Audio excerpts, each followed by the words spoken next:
Hi, everyone. Thank you so much for joining us on this Friday afternoon. For some of you, maybe it's the Friday before spring break. That's me. I hope you're all doing well.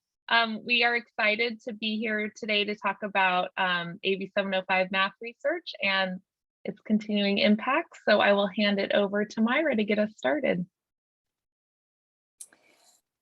Hello, everyone. I'm Myra Snell. I'm a professor of mathematics at Los Medanos College and the co-founder of the California Acceleration Project.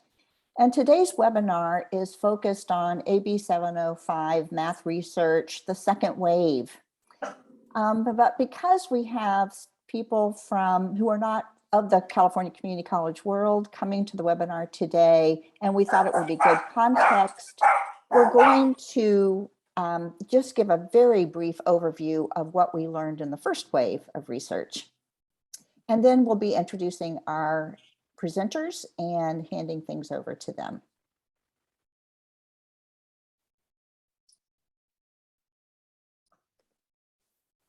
Whoops. Okay, so in a nutshell, Assembly Bill 705 was passed in 2017, and colleges had mandatory implementation requirements in 2019. And then we had another 2-year grace period to continue to work on our reforms. Basically, what the bill does is requires colleges to make changes to the ways that they place students. So instead of using placement testing, we are required to use and have some choice local variation here in how we use high school grades. There is a requirement in the statute that the placement that the college chooses to use must maximize the probability of the student completing transfer level coursework, which in mathematics is things like that would earn you credit for a baccalaureate degree. So college algebra, trig, pre-calculus, statistics, liberal arts math, those kinds of courses. The law also places restrictions on requiring pre-transfer students to enroll in pre-transferable coursework. At the same time that these reforms were implemented, the state was also undergoing a lot of work with guided pathways. So we have a lot of transfer level math options that are now being more intentionally aligned with meta majors. I'm going to be very briefly summarizing what we learned in the first wave of research, and I'm going to be drawing from some older reports here. And these slides will be made available to you, and these are clickable links. But the first report I'll be quoting from was done by the Public Policy Institute of California, and we have Cesar Perez here today to talk about their second wave of research. I'm also going to be pulling from work done by the Research and Planning Group. And we have Craig Hayward with us today from the Multiple Measures Assessment initiative that is also part of the Research and Planning Group. And then I'm going to be making liberal use of our amazing transfer level gateway completion dashboard, which was developed by our Chancellor's Office at the state level in conjunction with the Research and Planning Group. And if you're not familiar with the transfer level gateway completion dashboard, it is an amazing tool where every college can look up their completion rates over time, compare them regionally, and disaggregate their data by race and a large variety of other demographics. Okay, so what did we learn when we began to implement these reforms in California? Quickly, I'll say that the comparisons I'm making here and were made in the first year of research were to fall of 2015. And that is because there were colleges in the state who had already initiated synergistic reforms before the bill was passed. So researchers have gone back to 2015 as sort of a comparison benchmark before the state had really begun to work on placement remediation reform larger scale. And what we found when you compare 2015 to 2019 is that access to transfer level math as measured by the percentage of students who actually start in transfer level math jumped from 21% to 78%. And we found that the statewide 1-year completion of transfer level math doubled from 26% to 50%.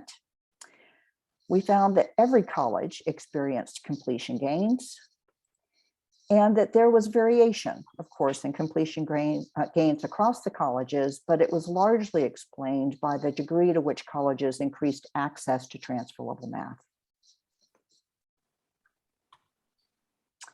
So who benefited and who was harmed? Did Black and Latinx students benefit? What we found in the first year is that completion of transfer level math in that first year more than tripled for Black and Latinx students. And both groups completed at rates that surpassed white students prior to reforms. But we did have equity gaps and continue to have equity gaps, and there is work to do on that front. Were any groups harmed? There were unprecedented gains in transfer level math completion for every student group that was examined, and the multiple measures assessment group under the RP group did a lovely study of looking at low income students, students with disabilities, students with low high school GPAs, foster youth, veterans, and a plethora of other groups that are cited in their study. And every single group that was examined had unprecedented gains in transfer level math completion that first year.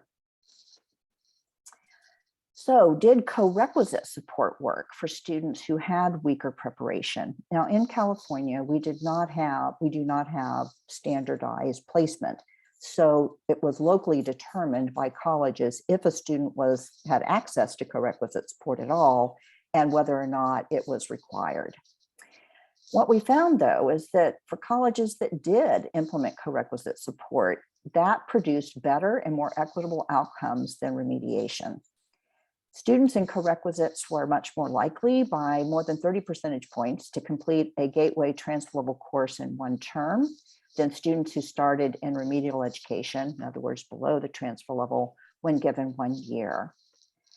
And the PPIC study from 2020 showed that corequisite support produced equitable completion for Black and Latinx students in statistics and liberal arts math, and for Latinx students in STEM math. Now, this is a concern that we're going to be talking a little bit more about today, but I know math faculty in particular were really concerned about whether or not AB 705 would lead to a decrease in STEM participation, and that STEM participation would become less diverse. But what we found is actually the opposite happened. We have more Black and Latinx students enrolled in Gateway transfer level STEM math and more completed.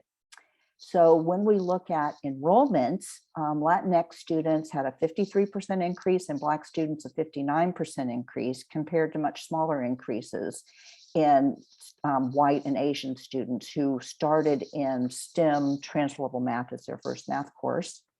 And transfer level math completion was up. So the number successfully completing a Gateway transfer level STEM math course in one term increased 32% for Latinx students and 29% for Blacks, compared to smaller gains for Asians and whites. Okay, so that's the very brief overview of what our reforms were in the California Community College system and what we learned in the first year of research.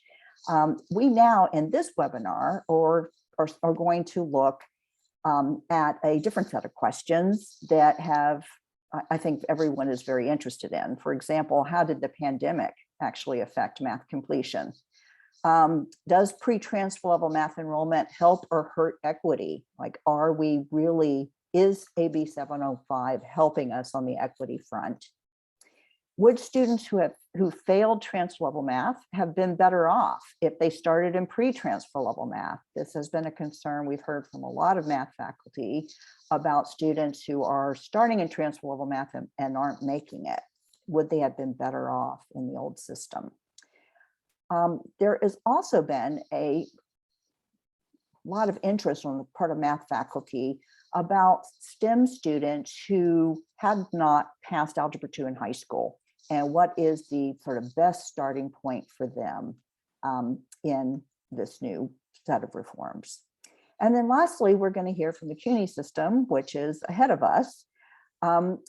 they conducted a randomized controlled experiment in their community colleges, looking at the impact of taking statistics with corequisite support. And they now, because they're 7 years plus out, have some information to share with us about longitudinal outcomes, such as completion of science courses, graduation rates, wage earning. So that said, we're going to I'll very quickly introduce our presenters today, and then I'm going to hand it over to Cesar. Cesar Perez is a research associate at the Public Policy Institute of California. He will be presenting first. Craig Hayward is Dean of Institutional Effectiveness at Bakersfield College, and he's one of the lead researchers for the Multiple Measures Assessment Project for the Research and Planning Group. He'll be presenting second. And then we'll hear from Lex Alog, who is a research professor, former provost in the CUNY system. Okay, Cesar, I am handing it over to you. Thank you, Myra, and thank you, Summer, as well, for the introduction and for allowing me to present today. I'll be sharing my screen. There we go. Yeah, thank you to CAP for setting up this event and allowing me to represent my team's recent work on this topic. Super important issue for us. As Myra said, my name is Cesar Perez. I'm a research associate with the Higher Ed Center at the Public Policy Institute of California, and I'll be specifically presenting some findings from our new PPIC report, Community College Math in California's New Era of Student Access, which was released last December and was funded by the William T. Grant Foundation, the Bill and Melinda Gates Foundation, and the Sutton Family Fund. This report was written in collaboration with my colleagues Olga Rodriguez, Hans Johnson, and Marisol Cuellar Mejia, who has really led and pushed our work in this space. So we're very grateful for her, and I'm grateful to be here. And so with that, we'll get started. So before jumping into our findings, I'll start by providing a little bit of context and background for our study, which follows up on several years of research we've conducted on California's community college system and AB 705 specifically. And since Myra already provided a great overview of AB 705 already, I'll just jump right into our data and methods. So in our report, we use longitudinal student level data to examine how AB 705 implementation has continued to play out as of fall 2020. We also conducted 22 interviews with college faculty, staff, and administrators, and we report on our qualitative findings in order to contextualize our quantitative results. We focused on math in this report, and we will have a follow-up report in English outcomes coming out this summer, which we're really excited about. But just to provide a quick overview of this report and presentation, we look at AB 705 related math outcomes during the pandemic. We also examine the outcomes and effects of continued below transfer level math enrollment. And we test the validity of some of the rationales colleges use to support their continual enrollment of students in below transfer level courses. So now, moving on to the exciting portion of the presentation, I'll start by highlighting the positive. Despite concerns about enrollment declines and heightened economic, social, and health inequities and disruptions brought on by the COVID-19 pandemic, we find strong evidence actually that colleges continued to effectively implement AB 705 in the spring and fall 2020 terms. Specifically, system-wide access to transfer-level math courses did not change during the pandemic, meaning the progress we saw after the implementation of AB 705 in fall 2019 was not lost. So we can see in this graph that the distribution of first-time math students enrolled in transfer-level and below transfer-level courses changed dramatically in 2019, with far more students enrolling in transfer-level math compared to enrollment trends in the pre-AB 705 era. And again, promisingly, access to transfer-level coursework in math remained strong in 2020 during the pandemic. Now, this chart here provides the same information as the previous slide, except we now highlight and break apart direct transfer-level enrollment into SLAM, which includes statistics and liberal arts math courses, and BSTEM, which includes algebra-based courses in business, science, technology, engineering, and math. And as we see here, the distribution of first-time math students enrolling in both transfer-level SLAM and BSTEM courses increased greatly in 2019, and this distribution remained relatively steady during the pandemic. Promisingly, while the large increase in SLAM enrollment can be attributed to widened access to statistics pathways, the fact that we also see an increase in BSTEM enrollment tells us that widened access to SLAM hasn't deterred students away from science and engineering majors. And instead, AB 705 related changes have led to more opportunities for students to efficiently sort into appropriate math pathways and avoid below transfer level placement. Now, shifting our focus from access to success, we see that this increase in transfer level enrollment and efficiency in sorting into the appropriate math pathway has widened opportunities for students to succeed in transfer level math. So in this chart, we show how the share of students completing transfer level math increased immensely in fall 2019 and continued to do so in fall 2020 despite the pandemic. So if we just look at the orange bars here, we see that in fall 2020, colleges saw a 6 percentage point increase in one-term transfer level course completion compared to 2019, when one-term completion had already increased by 16 percentage points after the implementation of AB 705. Now that we have fall 2020 data, we can also see how completion of transfer level courses within a year, highlighted in blue, and as of the following fall, highlighted in gray, has also changed since AB 705. And again, the key takeaway here is overall student success and throughput has increased significantly post AB 705 and even during the pandemic. Looking ahead, it will be important to examine the effects of the pandemic on who shows up, enrolls, and persists in community college. In line with the growing success we saw during the pandemic, when we compare the letter grade distribution of first-time math students in fall 2019 versus fall 2020, we see a higher share of students earning A's and B's and a slightly lower share earning C's in fall 2020. So it seems likely that students who use excused withdrawal, a system-wide shift that allowed students to drop courses late into the semester and not be penalized for it, it seems that these students were those who would have been more likely to withdraw or fail if not for the policy change. But interestingly, while shifts in enrollment and persistence may have contributed to this increase in success we see in fall 2020 during what we know was a challenging online-only term in the middle of the pandemic, we also heard consistently from our interviews with math faculty that changes made within classrooms may have also led to this increase in student success. So many shared that AB 705 and later the pandemic have reinvigorated conversations around equity, and in some cases, inspiring instructors to reform their classrooms to be more equity-minded and provide students with more opportunities to succeed. Now, such conversations and reforms are especially important given that equity gaps in student success persist despite an increase in equitable access to transfer-level coursework. In this chart, we only focus on the fall 2019 transfer-level course completion outcomes among first-time math students.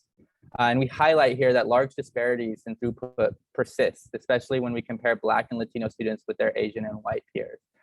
So these wide success gaps suggest that more needs to be done, both inside and outside of the classroom, to help marginalized and underrepresented students succeed in light of the unprecedented gains in access to transfer-level math that have transpired under AB 705.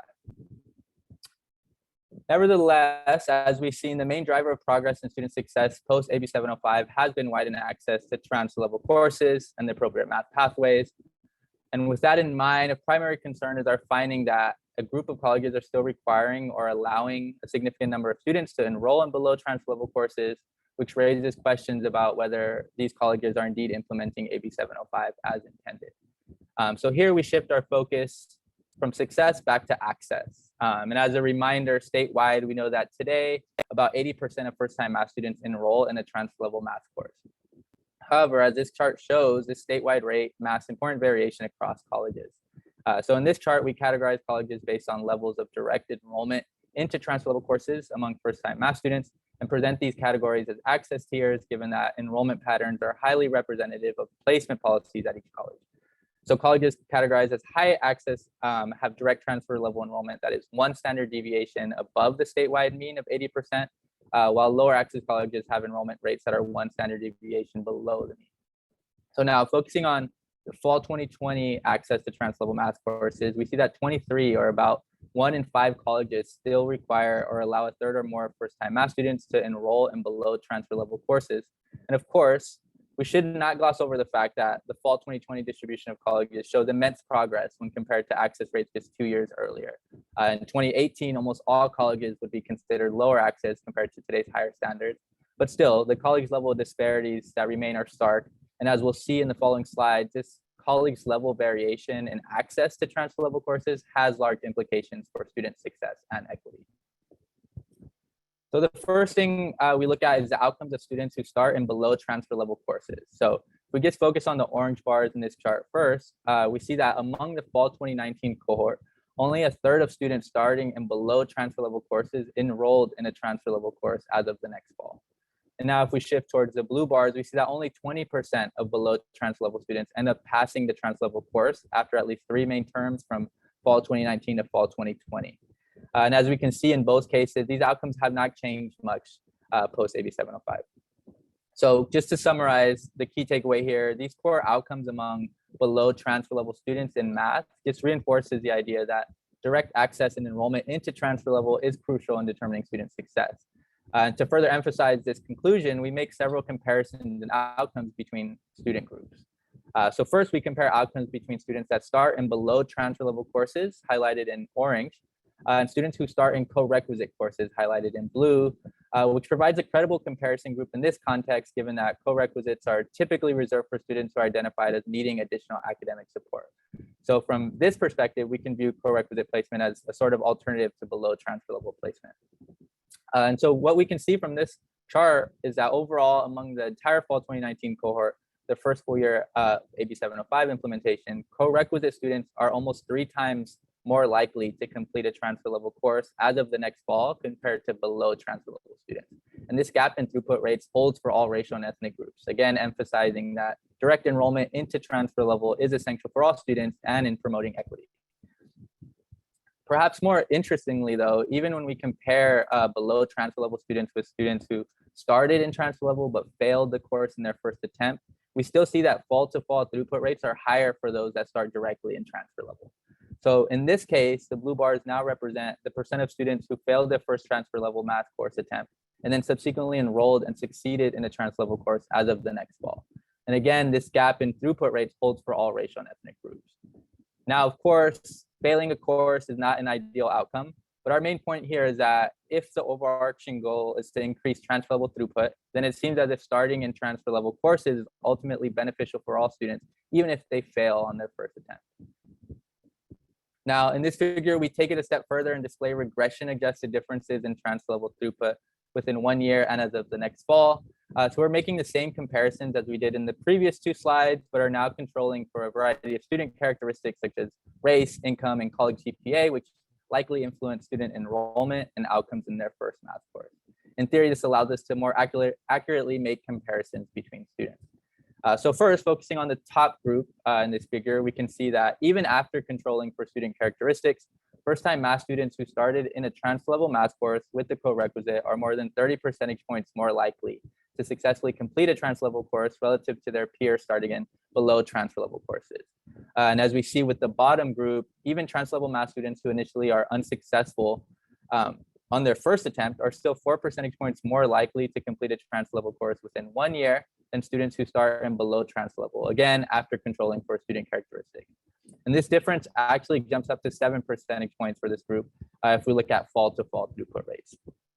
So again, the main idea here is that the driver of increased success post AB 705 is direct access to transfer level courses. And when we compare students with similar demographics and characteristics, we consistently find that those that start in transfer level have better outcomes. And such a takeaway is key and has large implications on equity, especially when we examine disparities across student groups in the likelihood that a given student enrolls in a below transfer level course as their first math course. Again, here we continue to control for student characteristics and demographics. So now the simplest way to interpret this chart is that positive values which extend to the right indicate that each of the groups here are more likely to start in below transfer level courses compared to their respective comparison group. So for example, we see that in lower access colleges, Latino and Black students are 7 percentage points more likely to start in below transfer level course than their white peers, whereas in higher access colleges, they're actually slightly less likely to do so, which is signaled by the blue bars extending slightly to the left. So if we just look at the results overall, we have 2 main takeaways. First, Latino and Black students and students belonging to the bottom 4 groups are for the most part more likely to enroll in below transfer level courses overall. This is evident in that for most of the groups, the bars for higher and lower access colleges are extending to the right.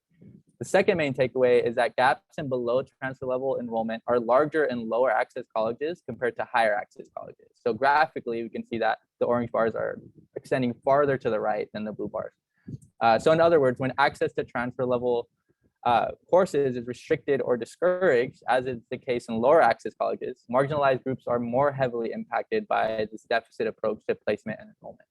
Accordingly, policy and continued reform efforts need to continue to address these remaining gaps and ensure that marginalized groups are not disproportionately impacted by placement policy. Now, before I end, let's take a step back and think about why colleges continue to require or allow a significant amount of first-time math students to enroll in below transfer level courses. Over the last 4 years, through our interviews with college staff and faculty, we have consistently heard the same arguments in support of below transfer level course offerings. And we list some of those here, which include providing course options for non-transfer intending students, providing necessary remediation for B-STEM majors who have not passed Algebra 2, providing course options for older students and students from special populations who may need remediation and additional academic support. But what we find, and we highlight this more thoroughly in our report, and I'll just go quickly here, is that these arguments for below transfer level course offerings do not really align with what the data shows. So first, as we can see in this graph, even after the implementation of AB 705, the majority, about 60% of students starting in below transfer level courses continue to be transfer intending students. Thus, below transfer level course offerings do not seem to be primarily serving degree seeking or CTE or other non-transfer students as some might claim. At the same time, students pursuing B-STEM majors, whom some colleges argue could benefit greatly from remediation, and make up less than 1/3 of students who started in the BTL course. As we can see from this very simple but hopefully effective pie chart, more than 2 in 3 of below transfer level students are actually non-B-STEM majors. And so this over-enrollment of non-B-STEM students in below transfer level courses did not really align with the claim that below transfer level course offerings are necessary for B-STEM remediation specifically. And as we saw earlier, the outcomes of students in these courses are, for the most part, very poor. Here we focus on one outcome in particular, which is enrollment in a transfer level course as of the next fall among students that start in a below transfer level course. And so if we just focus on the far left bar, we see that only 26% of B-STEM majors who start in a below transfer level course actually enrolled in an algebra-based course as of the next fall. In our report, we actually find that just 16% of these students completed the course. So just to summarize our main point, poor outcomes among all students, including B-STEM students starting in below transfer level courses, calls into question the validity of the claim that B-STEM students actually benefit from such placement. And on this note, I'd just like to end by highlighting a few key policy recommendations we make in the report, which we believe would go a long way towards improving student success and equity. First, as we just discussed, access must still be improved to reduce persistent and inefficient below transfer level enrollment. Colleges should directly enroll transfer intending students into transfer level courses by default, especially students that are not pursuing B-STEM majors for which below transfer level courses like intermediate algebra may not be necessary. In order to do this, it's imperative that counselors, advisors, and faculty work together to ensure a common understanding of course offerings and placement policies and provide consistent messaging to students. At the same time, racial equity must be at the forefront of practice and policy, from messaging to student supports to course design. And after addressing persistent gaps in access to transfer level coursework, colleges and math departments must expand necessary supports inside and outside of the classroom for students, especially those from marginalized communities, and not just in introductory math coursework, but in more challenging and advanced courses as well. And looking ahead, these reforms will require continued conversations around racial equity and willingness from staff and instructors to implement equity-minded changes, as well as continued research to better understand what support structures work best for students. And with that, I will pass it back to Myra and Summer. Thank you.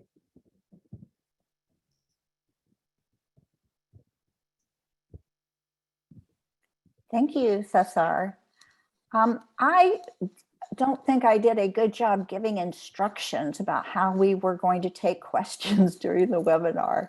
So if you have questions, please post them in the chat and we will answer them as we are able to. And I will be elevating questions that seem to be common to the presenters after each of their presentations. And we'll have a few minutes of Q&A with each presenter. And then at the very end of the webinar, we'll try to have more time for more general Q&A.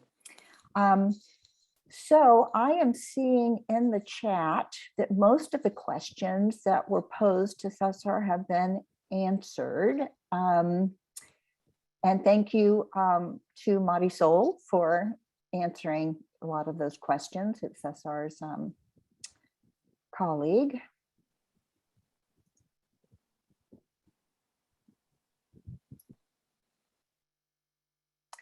Okay.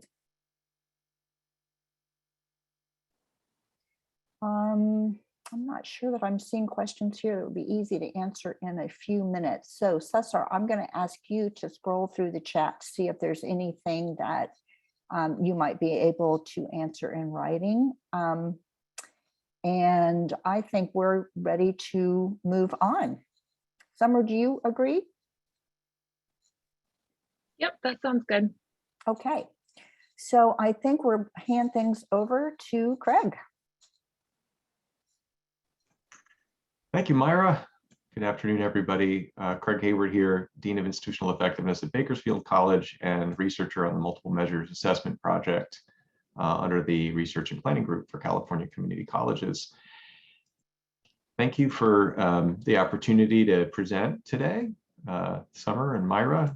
Glad to see the folks in the room engaging in this important conversation and analysis of the evidence.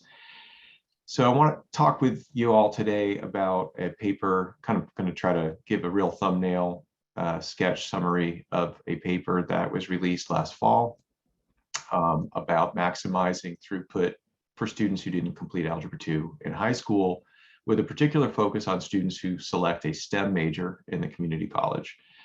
So we I'm going to work through basically 3 hypotheses that are covered if time allows. And then hopefully have a few minutes for Q&A at the end as well. So we'll start off just defining the intermediate algebra question, which is a key question that we've been wrestling with for a few years here with the implementation of AB 705, providing a quick definition of throughput as the key indicator that we're looking at in terms of student success in transfer level math within 1 year of an initial attempt.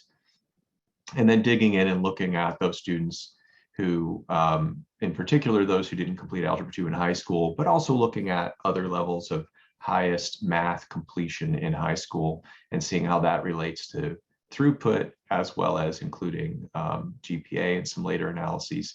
We see what's called in the literature a Simpson's paradox or an ecological paradox, an apparent paradox in pre-post AB 705 throughput. So we'll take a look at that in more detail and then delve into those students who are particularly selecting STEM program of study, and a little bit of Q&A at the end, hopefully. So this is the intermediate algebra question as I understand it. Does placement or enrollment into intermediate algebra maximize the throughput of students who did not complete Algebra 2 while in high school, say versus placement directly into transferable college level math? And I think there's a little note here that I want to share about the vocabulary, just a kind of lexical note here that when I'm talking about Algebra 2, I'm going to be referring to the high school version of the course and using intermediate, kind of reserving intermediate algebra to talk about the college version of the course. They're essentially covering the same material. Also using Algebra 2 as an umbrella term for similar courses in the high school space. So what is throughput? Throughput is a rate. We express this as the percentage of a given cohort of students. So students who are taking their first math class, for instance, who complete a key gateway course, a transferable math class, within a designated time frame. So under AB 705, that's within 1 year. So that's our key metric, our key dependent variable, if you will.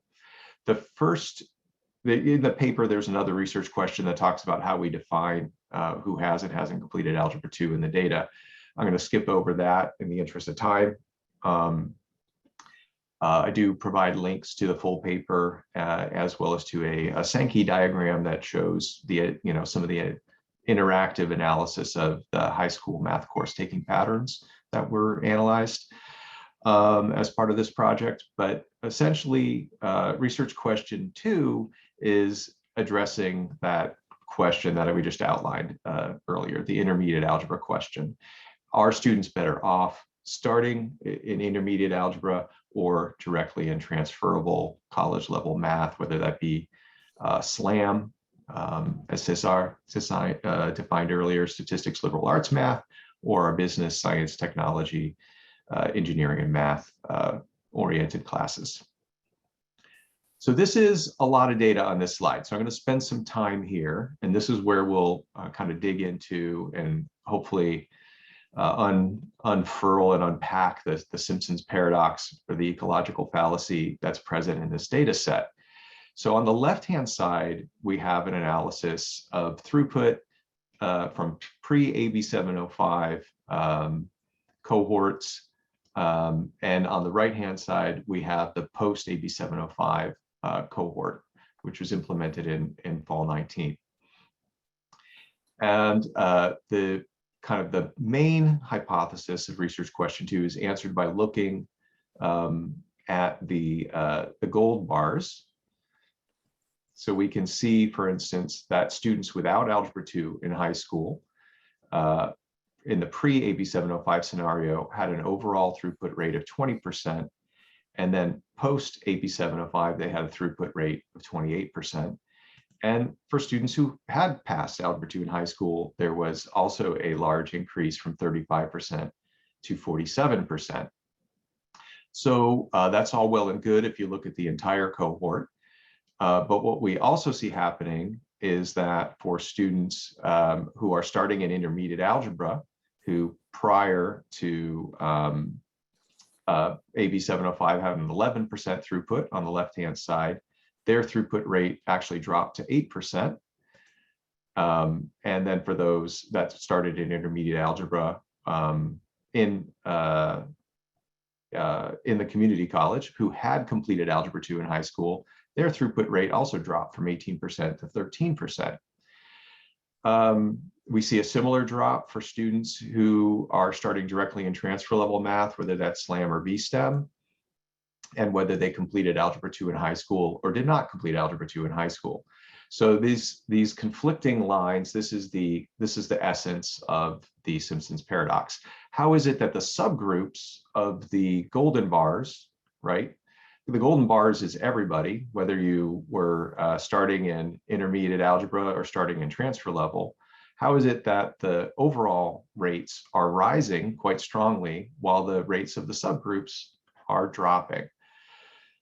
And the way that this works is that we've shifted, it's about volume. So we're only looking at percentage of throughput, but we've shifted a tremendous number of students from the very low throughput entry point of intermediate algebra into the much higher throughput. So the volume of students are moving into this higher throughput space. So even though that does result in lower overall throughput post AB705 in the transfer level space, you've diminished access to the intermediate algebra starting point by so much that that this results in a net positive gain for the cohorts. So that may in part explain why this looks different. AB705 implementation looks different, it feels different depending on your level of analysis. So if you're in a classroom and you're seeing lower pass rates, it may feel like the AB705 isn't working the way it's intended to work. But if you're sitting in the system office looking at the overall system statistics, you're cheering and kind of waving your pom-poms in the air because the numbers are kind of shooting up. If you look at that transfer level gateway completion, and you can dashboard that Myra was talking about earlier, you can see that the volume of students completing is greatly increasing. So there may be something in those numbers that helps explain the different perspectives and the different feeling. But overall throughput rate has increased from 28% to 38%, so quite strongly. And among the fall 2019 community college students who had not successfully completed Algebra 2 while in high school, only 8% of those beginning in intermediate algebra completed any transferable math within 1 year. So they had an 8% throughput rate.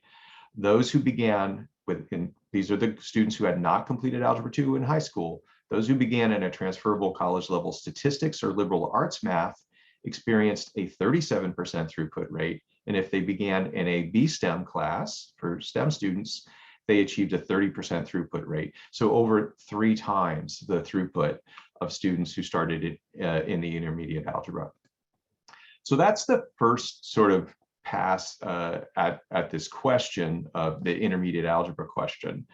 The next question looks, I think it gets to what Pat put in the chat earlier about, well, what are we doing to control for differences and student, kind of relevant student characteristics? How's that being taken into account in the research and in the modeling?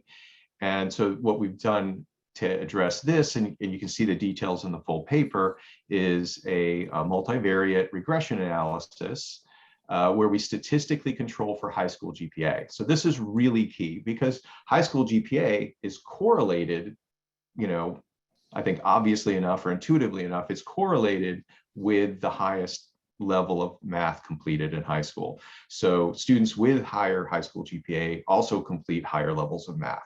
That seems quite intuitive, and it's true. So when we control for both the, really a number of factors, but importantly, the high school GPA, the highest level of math completed in high school, and then we use as our key kind of independent variable, are they starting in intermediate algebra, which is the community college level version, or are they starting in directly in a transfer level math? That factor, net the impact of all the other factors, made a huge difference in throughput. And in fact, students who start directly in transfer level math at the community college versus starting in the intermediate algebra class were 6.7 times more likely to complete a gateway math class in their first year after you control for those relevant background, those highly relevant background details, high school GPA and highest level of math completed in high school. Quick time check. We've got a little bit of time for me to get into research question 4, which is good because this is where we focus in on students who've declared a STEM program of study and have not completed Algebra 2 in high school. So particularly for this group, this is the key group. Is this group better served by beginning in intermediate algebra? For this analysis, kind of expanded the lens a bit and looked at all levels of high school math completion, so that the highest level is shown along the x-axis at the bottom there. So from pre-algebra through calculus, the highest level of math completed in the high school. And then kind of the active difference is the throughput rate difference at each of those levels for those starting in intermediate algebra and those starting at transferable college level math.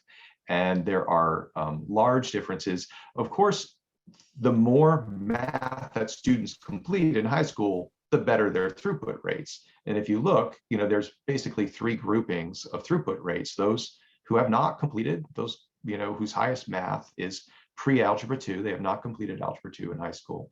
Those that completed algebra 2 in high school exactly, and those that went beyond algebra 2, which we know is from other research is a really key indicator of college success. So from this, we draw the conclusion and make the recommendation that California and really everybody everywhere should be encouraging high school students to go beyond algebra 2 and to stay continuously engaged in math for 4 years in high school, not as some sort of a prerequisite to applying to college, but simply to improve their math skills and get them to this higher level, this higher tier of improvement. But at each level, again, the active difference is the difference between the gray and the orange bars. So this is a summary of the key findings, which I think I've already kind of covered on the slide itself. And that's it. I tried to keep it light and tight for today, so we could fit it in 15 minutes. There's my contact information. There's a link to the full report. There's a link to that Sankey diagram I was talking about. There's a static version in the report, but this one is an interactive version where you can kind of, see the different numbers that will, be highlighted as you hover over the different threads of the Sankey diagram. And with that, I will conclude my formal presentation and see if there are any questions.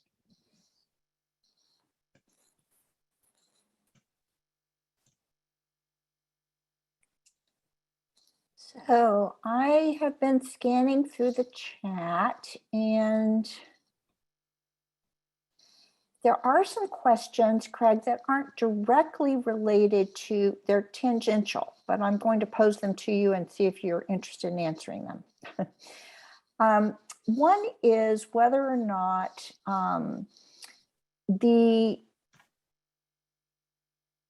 okay, so one is a comment from Joe Gerda that there is often a confusion with faculty who are told that these reforms are better for students, but yet they feel that they are experiencing lower class pass rates for their individual sections.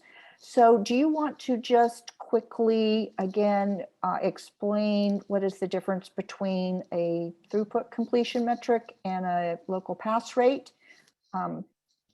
Yeah, so part of this impression, right, this kind of, I'm going to say, kind of frontline impression for those that are in the classroom, working with students, as you see kind of a shifting cohort of students coming into the classroom, whereas previously many of these students would have been placed into a developmental sequence where quietly, imperceptibly, and generally not marked in any college level statistics, they would have just slipped under the water and out of sight through a process of attrition.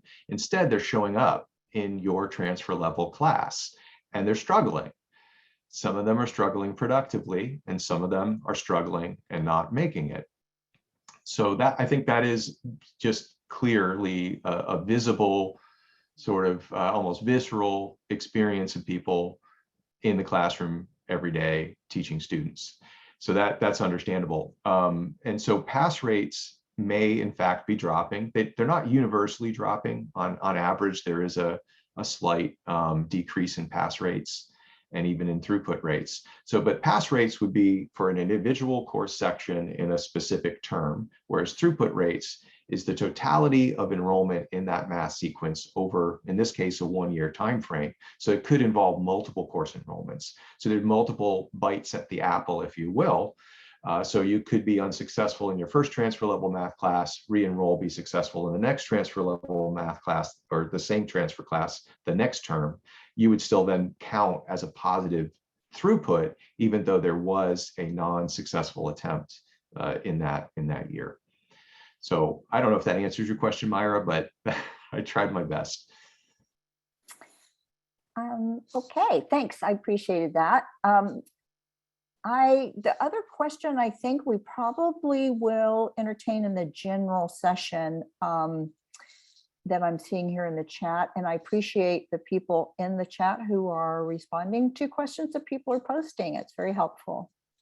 All right, thank you so much, Craig, for answering, I think, a question that has really concerned math faculty about whether or not the students' high school math preparation should mean that they remediate and redo high school work when they're at the community college. So it is helpful to see that we are still better off if we are placing them at the transfer level, perhaps with support, than if we force them to go back through a redo of high school.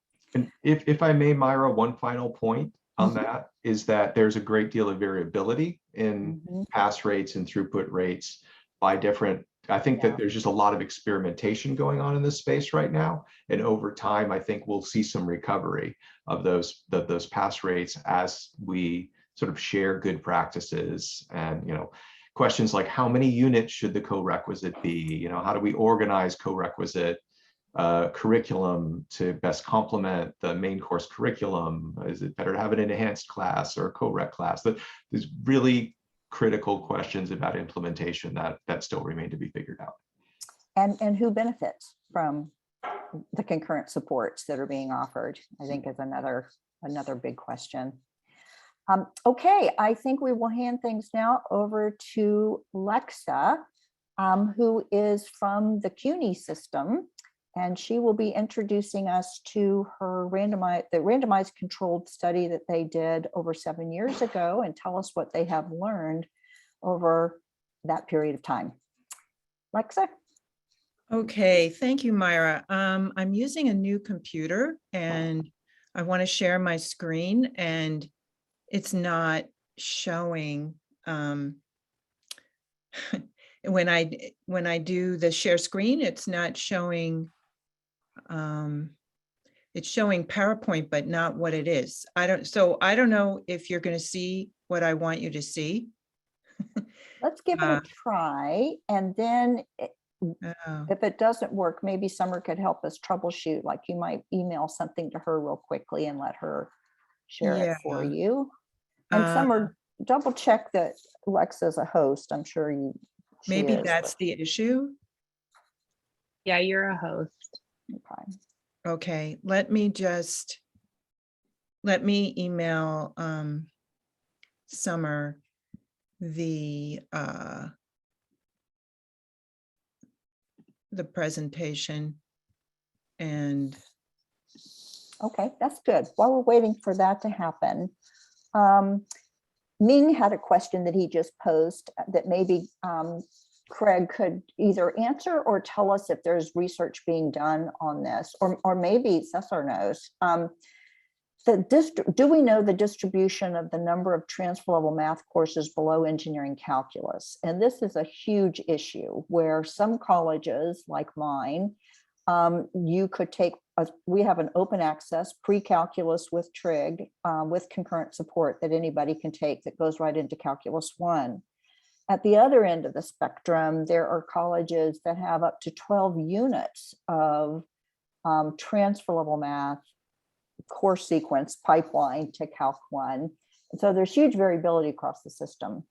And Ming is wondering, do we have data on the distribution of the number of transfer level math courses below engineering? How long are those pipelines across the system? Anybody have anything to offer on that?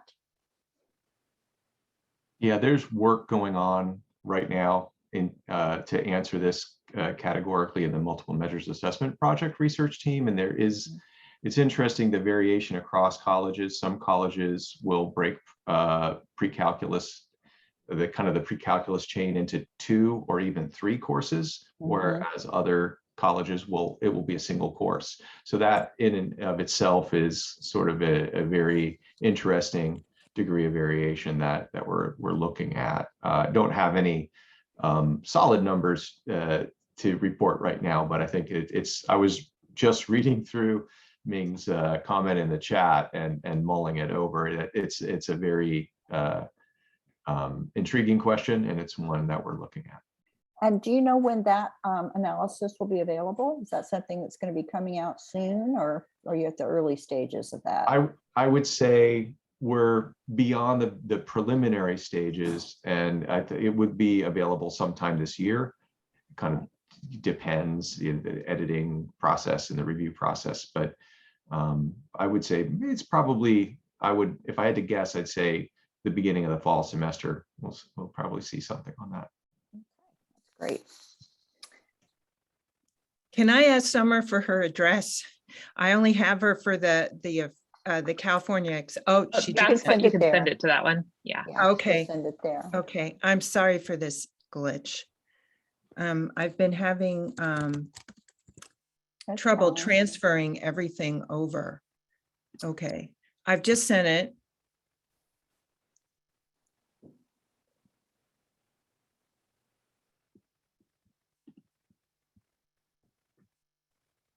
There's encouragement in the chat for you, Lexa, not to worry. We've all had our tech issues. It's very strange because, you know, you go to share the screen, right? And it shows you all these different things you have open. and they were all blank. So I had no idea what I should click on. Okay. So Summer, have you received it? Not yet. Isn't there something else good we could discuss in the meantime? Yeah, I'm We sort of, can talk about this legislation that's in the chat. Okay. AB 1805 is a reporting requirement that requires colleges to report out placement and enrollment for math, English, and ESL at the transfer level versus below transfer level, disaggregated by ethnicity, and to have that on your website. So that's AB 1805, as I understand it. Myra, are there other elements to it that I missed? I would be hesitant to speak publicly on that. I'd need to look, but everyone can look at the version of the legislation as it currently exists by just Googling, and there are, you can see the entire text. But it's my understanding that AB 1705 was posted to the legislative record at the end of January, and it's going through a lot of revisions that have not been posted yet. Yeah, so. Would it be fair to characterize that as sort of a follow-up bill to AB 705? Yes, I think I view it very much as a follow-up bill, and it seems to me to be very much in line with the guidance that has most recently come out of the Chancellor's office. So I think that there's not going to be anything, I'm guessing, very surprising about that bill, given what we've already had as guidance from our Chancellor's office. I don't suppose it showed up. I'm not getting it. It's showing as sent in my, I don't know. And Myra, I know you're saying that there's a lot of changes happening in 1705, but I think when I look at 1705, for those folks who are in California and had to complete an AB 705 improvement plan recently, the language and the framing in that plan seem to be related to the language and the framing that I see in AB 1705, where it's talking about pre-transfer enrollment, or as Cesar was saying, below transfer level enrollment, which is just a shift in language, right? And it's not necessarily placement, it's also enrollment, which means kind of having that option on the table without placing students in it. That can lead to pre-transfer enrollments, and that's also going to be covered by 1705, which was not necessarily covered in AB 705. Right. So that was the point I was trying to make, is that in November, we got new guidance from the Chancellor's office that, in my view, was sort of the end of our grace period. So we had 2 years to implement mandatory implementation 2019, and then we had another 2-year grace period to continue to work on things at the local level. And when that ended, we got this guidance from the Chancellor's office last November that informed the improvement plans that everyone just submitted on March 11th. And I agree with Craig that when I read 1705, it's very synergistic with the guidance we've been giving.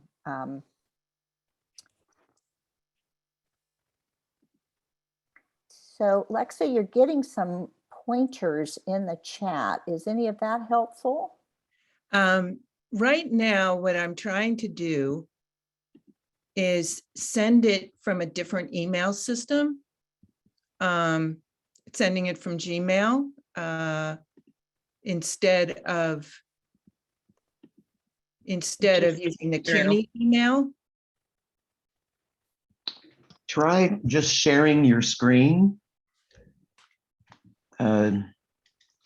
Okay, I've just sent it now. Instead of sharing an application, just share your screen. And then you can open up the PowerPoint. It'll be on your screen. Everyone will see it. I got it And also now. do the advanced. Oh, no, Summer got it. She's got it. I think she was having trouble sharing screen, but thank you, Fred. We sure do appreciate that. Okay. All right. So now Summer can presumably bring up the PowerPoint.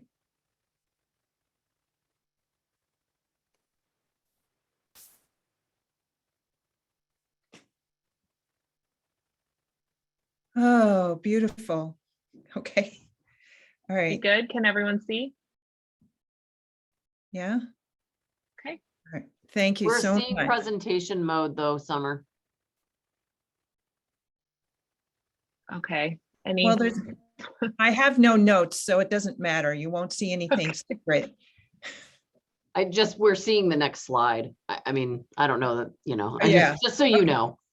Okay. here, let me try one other thing. There we go. Yeah, there Oh, you go. no. Play from start. There Yep, you there go. we go. Okay. Perfect. So Just now give me cues to go I through. will. Thank you so much. Okay, so I'm going to be talking about a randomized controlled trial that we did in 2013 of corequisite remediation with math. And in connection with that evidence, showing you how some myths that people have about doing corequisite remediation, how the evidence is contrary to those myths. So next slide, please. Keep clicking. So this randomized controlled trial was done with Dan Douglas and Mari Watanabe Rose, funded by the Spencer Foundation and CUNY, the City University of New York. There were 907 students who were at 3 CUNY community colleges. They had all been assessed as needing remedial elementary algebra, but they all said they were going to be in majors where they didn't need college algebra for those majors. And they were randomly assigned to one of 3 groups. So the first group is we call EA for elementary algebra. And this is really the control group. It's traditional remedial elementary algebra. In the CUNY jargon, which is different from what you use in California, this is what you would call a pre-transfer level course, and it has no college credit. The second group, EAWS, was the same thing, except they also had a weekly workshop. I'm not going to talk really about that group, just in the interest of simplifying things and being able to just give you the material fairly quickly. The third group, they were randomly assigned to statistics with a workshop.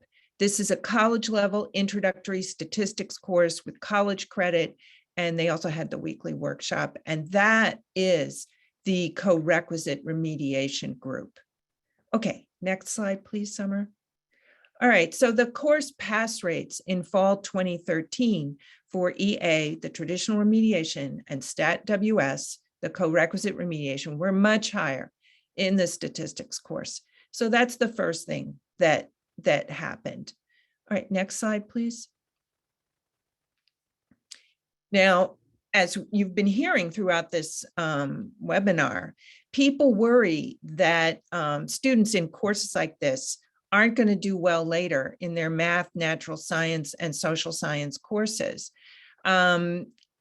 In particular, I think in this case, because not only were they skipping the elementary algebra that they had been assessed as needing, but they were taking statistics, not college algebra. And so many people are concerned in such cases that these students are not getting the algebra that they need to do well in their other courses. So we did look to see how our students did in all kinds of other courses. So that's on the next slide, I think. Yep. So in this, here are 8 categories, the 8 categories of CUNY's general education curriculum. And the orange bars are the statistics students, and the blue bars are the EA students, the traditional remediation students. And this shows what percentage of the students in each group had passed that category of general education within 3 years since the experiment. And what you see here is that, with the possible exception of scientific world, where the 2 bars, that's the second category down, where the 2 bars are very close together, in every case, the statistics students, actually a higher percentage of them passed than did the EA students. Even in life and physical science and English composition. Okay, next slide, please. We also looked in the 3 years since the experiment, we looked to see all the math courses that these two groups of students had taken and passed. And if you just focus on the ones in the box, these are what I think anybody would call advanced math courses. We have pre-calculus, 3 levels of calculus, differential equations, and linear algebra. And really quite fascinating here, I think, is that the students who were randomly assigned to statistics took and passed way more advanced math courses than did the ones who were put into the elementary algebra course. We think there's probably 2 reasons, at least 2 reasons for this. One is that because the initial pass rate in the initial course was much higher, the statistics students had more of an opportunity to go on and take other courses. But we also think from some other data that we collected that the statistics students had a better experience.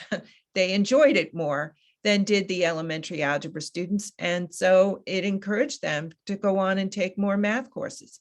And so I like to show this slide and say, you know, if you're a math department chair and you want to have students in your advanced math courses, put them in statistics first. It may be a little counterintuitive. Okay, next slide, please. Another myth is that corequisite math students in statistics won't be as likely to graduate in math-intensive majors. So this is addressing what people were talking about earlier in terms of students not going into STEM or not staying in STEM if they are put into a corequisite math course. And particularly in this case, because it's statistics, it's not, again, it's not college algebra. And some people believe, and I've heard it said, that if you're put into this prerequisite, no credit, elementary algebra course, that some students are going to find, oh, I really love that. And those students are going to go on and become STEM majors. Now, remember, these were all students who said they were not going to be STEM majors when they started the experiment. So the next slide shows what actually happened. And what you see here is that in terms of both associates and bachelor's degrees, the statistics students were much more likely to end up in a math-intensive major than were the students who were put into the prerequisite remediation elementary algebra group. And here we're defining a math-intensive major with sort of a loose criterion, which is that it required at least college algebra. But what you can see is that there were close to 300 students in each of these two groups. There aren't a whole lot of students who entered college saying, I'm not going to be a STEM major, who end up being in a STEM major, no matter which group they're in. But there are more of them in the statistics group than in the EA group. Okay, next slide, please. So another myth is that the corequisite math students won't be more likely to graduate, and they certainly won't earn as much as students who are assigned to traditional remediation, the elementary algebra. Now, what I'm going to show you next is a complicated graph. So I will, and there it is. So I will walk you through it. You'll see there are 3 pairs of lines. In each case, the orange is the elementary algebra group and the blue is the corequisite statistics group. The first thing probably to look at is the dotted lines, the pair of dotted lines. Going across the x-axis are all the semesters since we did the experiment. So it's 7 years, basically 7 years worth of data. The y-axis on the left is the percentage of the group that got a degree. And those dotted lines are the percentage of the group that over time got their associate's degree. These were all community college students, so they all initially enrolled in associate's degrees. And what you see is that after the first couple of semesters, the EA group is significantly higher than is the statistics group is significantly higher than the EA group, and it stays that way as you move through time from left to right. Now, if you look at the dashed lines, those are bachelor's degrees. And here again, after it starts later, which makes sense because it takes longer to get a bachelor's degree than an associate's. But here again, the statistics group pulls ahead of the EA group and stays ahead through 7 years after the experiment was conducted. But most exciting, we think, are the solid lines, because these are data rarely seen in higher ed. These are actually New York State wages earned by the students who were in our experiment. We are very fortunate at CUNY to be able to have access to such data. And what you see is around the same time that the bachelor's degrees are separating those lines, the statistics students are also pulling ahead in terms of wages. And interestingly, when you get to for the wages, you should use the x-axis on the top, and these are calendar years. You see that it rises steadily until calendar year 2019, and then takes a dip in calendar year 2020. We believe that's an effect of the pandemic, that was when a lot of people were losing their jobs, having trouble earning money. So both lines take a dip, but there's somewhat more of a dip in the EA group than there is in the statistics group. And this could be evidence consistent with what's been found in the literature, that having a college degree helps protect you during times of recession in terms of wages. Okay, next slide.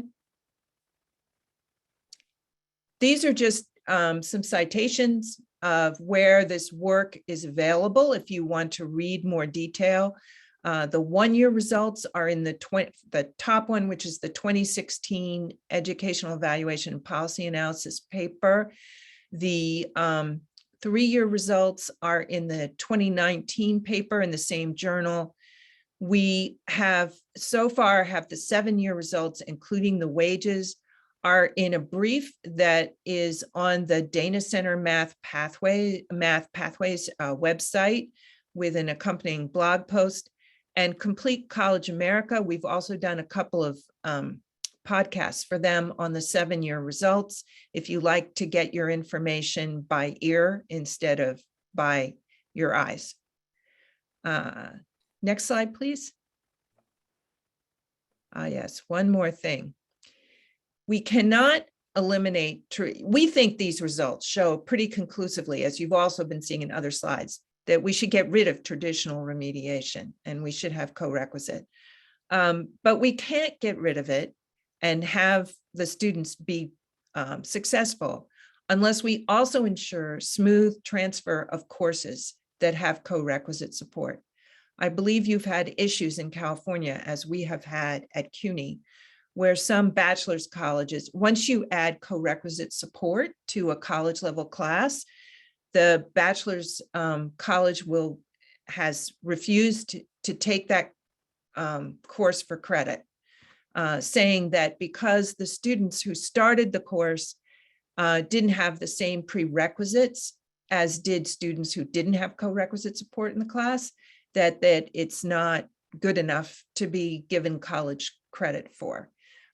We think that the outcomes are what is important, and how the students do at the end of the course, not what they come in with. And you have to make sure that this is the case, or advisors won't put students into the corequisite course, and there are other problems. Next slide, please. And just say thank you, and here's my contact information.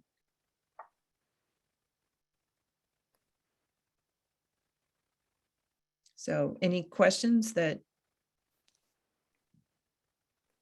Let's see, Lexa, there was a question earlier that I think you answered, and we'd like maybe to hear you expound on it, is about science courses. I think there have been concerns that if we are not requiring students to do as much algebra as perhaps we have in the past, that this is going to have ramifications in terms of them being able to pass their science courses. And I think you spoke to that, but would you like to say more?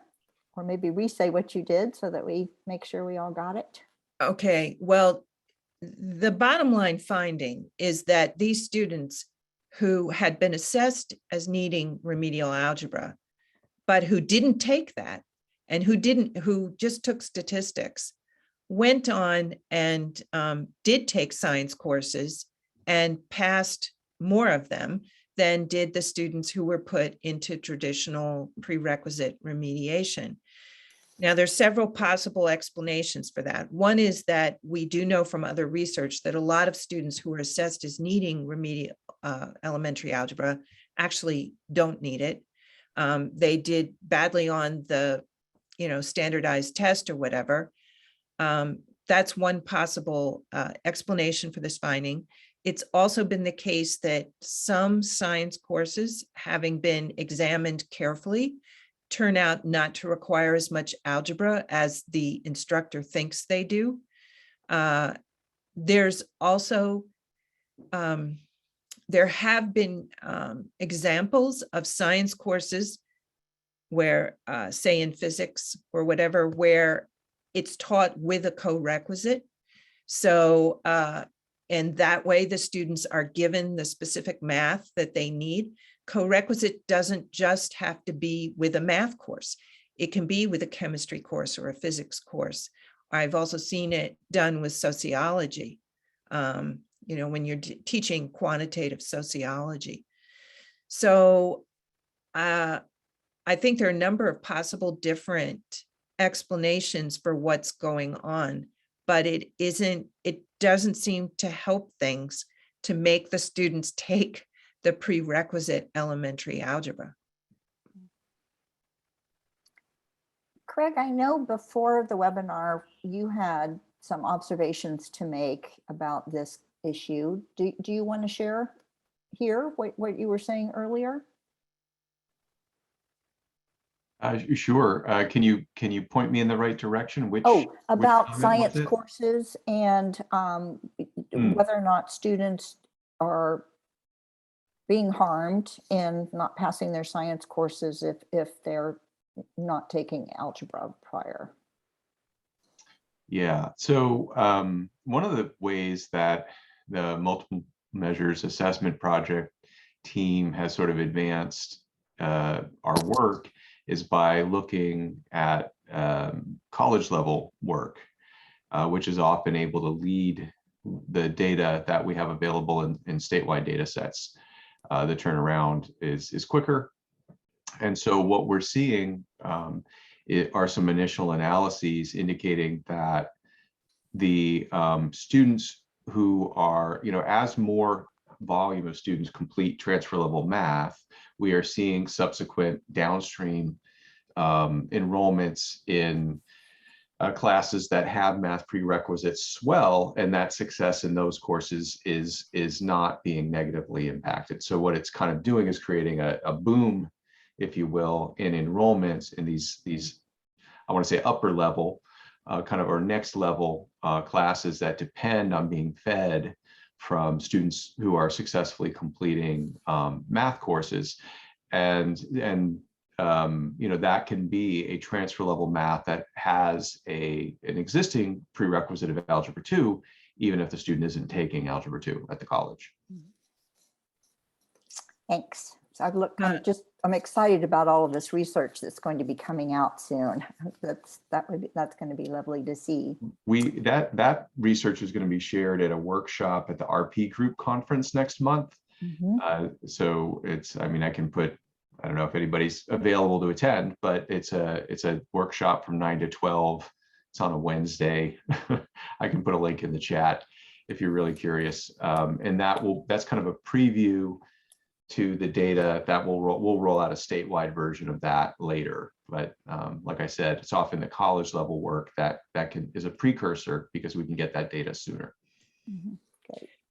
Myra, I see two things in the chat that I could comment Okay. on. Great. Why don't you do Uh, that?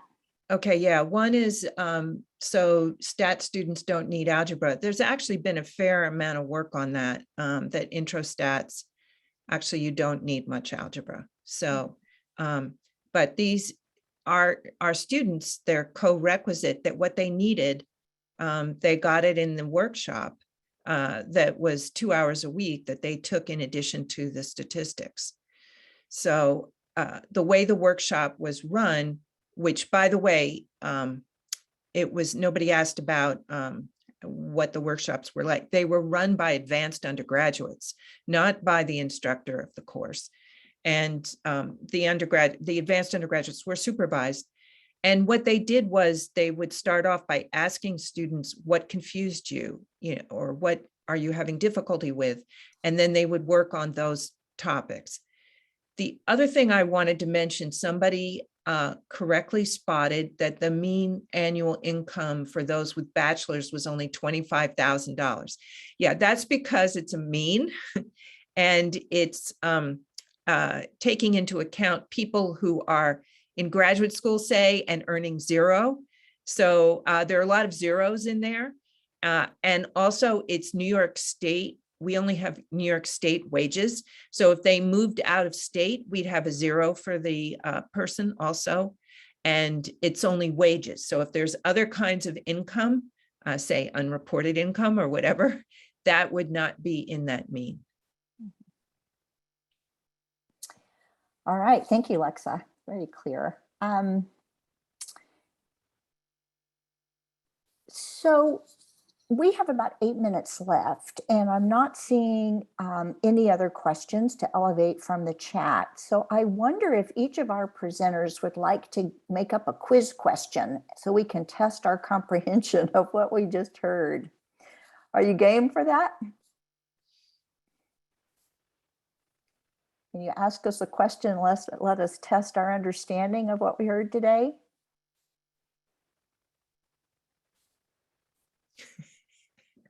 Not hearing any takers. I'm trying to write in the chat something, but I'll jump in and go first. I don't know, this just comes to mind. It's not a great question, but how many times more likely are students who begin at directly in transfer level math to complete, to have a throughput, to complete their throughput within 1 year, than students who begin in intermediate algebra after you control for their high school performance characteristics like high school GPA and the highest level of math completed in high school? How many times? What's the odds ratio? Do you remember? It's 3. 3. You're We have higher. Got to go higher. we have an answer by Ming in the chat. 6.7. It was either, Steve, any transfer level math. So it is 6.7, Ming. You nailed it. All right, way to go. Okay, right, good- Cesar. Good memory for numbers. Cesar, your turn. Give us a quiz question on what you presented today. Sure, I guess I could just follow up and ask a similar one. If we narrow the second group to just co-requisite students, how much more likely are co-req students than below transfer level students to complete a transfer level course within from fall to fall? Oh boy. Okay, any takers? If we compare the co-requisite students who begin at the transfer level with those beginning below transfer level, how much more likely are they to complete? Cesar, I think you got us. What's the answer? I think Lexa got it. She Oh, said did 3, she? and that was our number. Yeah. I was just answering the wrong question. That's all. You're just ahead of the curve as That's usual. right. Yeah. I see into the future. All right, very good. All right, Lexa, your turn. One question to Well, round us out you know, here. they've both been asking these quantitative questions. I'd like to ask one that's not so quantitative. What evidence is there that students should be advised to take statistics? Which students should take it? That's a good one. All students. Oh, yeah, all of them. Yeah, well, there's actually data buried in a paper somewhere out of the Community College Research Center, which shows that there's no effect on salary of taking math in college, except taking statistics seems to boost the salary of women in college. Oh, that's fascinating. Yeah. Okay, yeah, they're giving us the last go data science. Woo. Okay, I think we only have about 4 minutes left, so I think that we probably should just let everybody have an extra few minutes to their Friday afternoon. And I will hand things over to Summer to close us out. Thank you so much for coming today, and thank you to our amazing set of panelists. We will be providing their slides, and you'll have access within their slides to their papers if you want to dig in further. Summer, over to you. Myra, you did my whole closing. Oh, I'm spiel. sorry. Say Just it kidding. again. Repetition's always good. Thank you all so much. Thank you to the presenters, and thank you to Myra for coordinating this, and all of you for being here.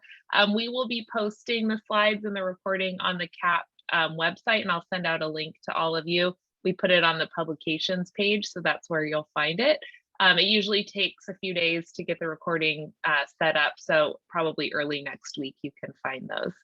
So thank you all very much for being here on your Friday. We appreciate you, and we hope to see you again soon. Thank you.